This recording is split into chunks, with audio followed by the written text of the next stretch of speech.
Mga minamahal kong kababayan, nais kong bigyang pugay at pagkilala sa mga dakilang Pilipinong magsasaka na nagbubungkal ng lupa, nag-aani ng pag-asa, at nagbibigay sa ating bansa sa pamamagitan ng agrikultura. Ang ating magsasaka ay tunay na mga bayani ng ating lipunan. Sa likas na kagalingan at tiyaga, sila ang nagtataguyod ng ating ekonomiya at nagbibigay sustento sa milyon-milyong pamilyang Pilipino. Ang kanilang araw-araw na sakripisyo at pagpupunyagi ay hindi matatawaran.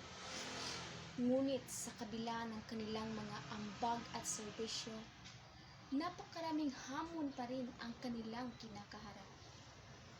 Ang kakulangan sa modernong teknolohiya, kawalan ng akses sa tamang edukasyon, at limitadong suporta.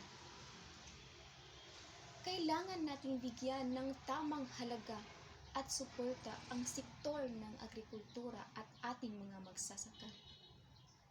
Dapat natin silang tulungan na mas mapabuti ang kanilang kalagayan sa pamamagitan ng pagsusulong ng mga programa at proyekto na magbibigay ng tamang kaalaman, teknolohiya at pinansyal na suporta. Nananawagan ako sa ating mga pinuno at mga leader sa pamahalaan na bigyan ng prioridad ang sektor ng agrikultura. Gawin natin itong sentro ng ating kaunlaran at pag-asa. Magtulungan tayo upang ang bawat Pilipinong magsasaka ay may makinabang sa kanilang sariling pagpupunyagi at maging tagapagtanggol ng kanilang pamilya at komunidad. Bilang mga mamamayan, tayo ay may bahagi sa pag-unlad ng sektor ng agrikultura. Bilang kabataan, mahalaga ang suporta sa pamamagitan ng pagkonsumo ng lokal na produkto at pagpapahalaga sa ating mga magsasaka.